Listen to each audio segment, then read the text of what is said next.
भारत ने एक बार फिर बेहद कम समय में एक बहुत ही बड़ी अचीवमेंट अपने नाम करके हमें गर्व करने का मौका दे दिया है। साल 2010 से लेकर कोविड-19 आने से एक साल पहले 2019 तक का डेटा देखें तो भारत आर्म्स इंपोर्टर देशों की लिस्ट में सबसे टॉप पर था। जबकि आर्म एक्सपोर्ट की बात करें तो हम टॉप 10 देशों में तो छोड़ ही दो, टॉप 25 देशों में भी नहीं आते थे। लेकिन पीएम नरेंद्र मोदी ने अपने कार्यकाल में इस ट्रेंड को पूरी तरह उल्टा करने के लिए जो हथियारों के मामले में भारत को आत्मनिर्भर बनाने का बेड़ा उठाया है, कई सारे रिफॉर्म्स किए हैं, कई हथियारों के इंपोर्ट्स पर रोक लगाई, उसके लिए वाकई में मोदी सरकार की तारीफ होनी चाहिए। क्योंकि जो कानूनों में कई सारे फेर बदलाव किए गए, लूपहोल्स खत्म किए गए, इंसेंटिव्स ऑफर किए गए ताकि विदेशी defence manufacturers made in India के तहत भारत में अपने हथियार मैन्युफैक्चर भी करें और यहाँ से फिर उनको बाहरी देशों में एक्सपोर्ट भी करें। भारत में डिफेंस मैन्युफैक्चरिंग को बढ़ावा देने के लिए मोदी सरकार द्वारा उठाए गए तमाम स्टेप्स का रिजल्ट अब देखने को भी मिल रहा है। रेफरेंस के लिए आपकी स्क्रीन पर द हिंदू के आर्टिकल का स्क्रीनशॉट है, जिसके मुताबिक भारत ने डिफेंस एक्सपोर्ट्स के मामले में एक बहुत ही बड़ा जंप मारकर अमेरिका, फ्रांस, रशिया जैसे देशों को हिलाकर रख दिया है। दरअसल भारत के डिफेंस मिनिस्टर राजनाथ सिंह एक दिन पहले एम्बेसडर्स राउंड टेबल मीटिंग को संबोधित कर रहे थे। ये राउंड टेबल मीटिंग रखी गई थी डिफेंस एक्सपो 2022 की तैयारियों के लिए, जो कि अगले साल मार्च 10 से लेकर 13 के बीच में गुजरात में होने वाला है। राजनाथ सिंह द्वारा होस्ट इस राउंड टेबल मीटिंग में कुल 200 से ज्यादा डेलीगेट्स शामिल हुए, जिनमें अलग अलग देशों के एम्बेसडर्स, डिफेंस अटैचे और हेड ऑफ मिशन शामिल थे।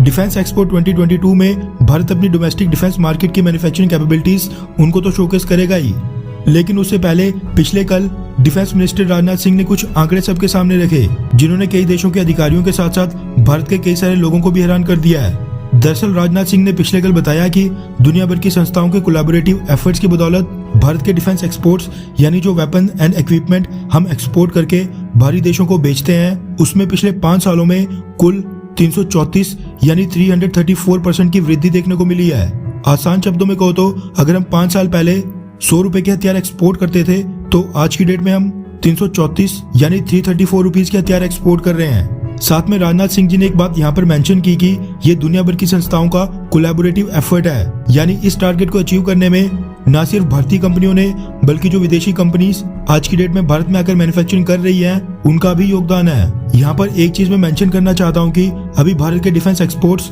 रशिया, फ्रांस, अमेरिका जैसे देशों के मुकाबले में काफी कम है, जो कि डिफेंस इंडस्ट्री को पिछले कुछ सालों में बूस्ट मिलने के बाद अचानक से बढ़ गए हैं। इसलिए 334% की बड़ी ग्रोथ देखने को मिली है। जैसे जैसे हम डिफेंस एक्सपोर्ट्स के मामले में ऊपर जाते जाएंगे, हर साल एक्सपोर्ट्स के मामले में इतनी ग्रोथ थोड़ी मुश्किल हो जाएगी। इसके साथ साथ राजनाथ सिंह ने यह भी बताया कि नंबर ऑफ कंट्रीज जिनको हम डिफेंस एक्सपोर्ट करते हैं वो भी पिछले 5 सालों में बढ़कर 75 तक पहुंच गई हैं। यानी दुनिया भर में 75 देश ऐसे हैं जो अपनी आर्म्ड फोर्सेस के लिए कोई ना कोई डिफेंस इक्विपमेंट, वेपन या फिर उसका कंपोनेंट भारत से खरीदा करते हैं। मिनिस्ट्री ऑफ डिफेंस द्वारा रिलीज डेटा के मुताबिक पिछले 5 सालों में भारत ने लगभग 34,500 करोड़ रुपए यानी 34,500 करोड़ रुपए के डिफेंस एक्सपोर्ट्स किए हैं, जो कि आजादी के बाद से आज तक किन भी 5 सालों में सबसे ज्यादा थे।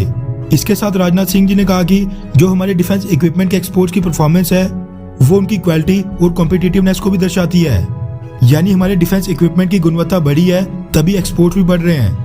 यहाँ पर अगर आप ये सोच रहे हैं कि भारत ने किसी दूसरे देश को हथियार बेचने की कोई बड़ी डील तो साइन की नहीं, तो फिर भारत के डिफेंस एक्सपोर्ट्स में इतनी तेजी कैसे देखने को मिल रही है?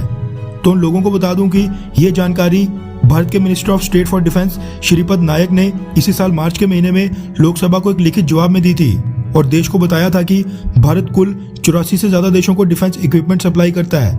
सिक्योरिटी रीजंस के कारण उनके नाम पब्लिक नहीं किए जा सकते हैं, लेकिन ये 84 से ज्यादा देश भारत से light weight torpedo, fire control system, night vision monocular और binocular, torpedo loading mechanism, tear gas launcher और वेपन सिमुलेटर जैसे हथियार खरीदते हैं। भारत ने सबमरीन्स, फाइटर जेट्स, टैंक्स, तोपें, फ्रिगेट जैसे बड़े बड़े हथियार एक्सपोर्ट तो नहीं किए हैं, लेकिन विकिपीडिया के मुताबिक Bharat armoured protection vehicles, weapons locating radar, leather and clothing items, parachute, ammunitions, weapon spares और एक्सप्लोजिव जैसे छोटे छोटे डिफेंस इक्विपमेंट या कंपोनेंट्स एक्सपोर्ट करता है। लेकिन आज की डेट में जिस तेजी से भारत की डिफेंस इंडस्ट्री में फॉरेन डायरेक्ट इन्वेस्टमेंट आ रही है, बाहरी देशों की कंपनीज हमारे यहाँ की लोकल कंपनीज के साथ मिलकर टाई अप करके भारत में हथियार मैन्युफैक्चर करने जा रहे हैं, उससे ये एकदम क्लियर होता है कि आने वाले कुछ ही सालों के अंदर हम फाइटर जेट से लेकर फ्रिगेट्स, राइफल्स, टैंक, तोपें, कई सारे बड़े बड़े हथियार एक्सपोर्ट करेंगे। क्योंकि मोदी सरकार की बदौलत लेट ही सही लेकिन डिफेंस के मामले में आत्मनिर्भर बनने की ओर हम काफी तेजी से आगे कदम बढ़ा चुके हैं। वैसे क्या डिफेंस के क्षेत्र में जो मोदी सरकार ने अभी तक काम किया है उससे आप संतुष्ट हैं? हाँ या फिर नहीं? नीचे कमेंट करके अपनी राय जरूर बताएं।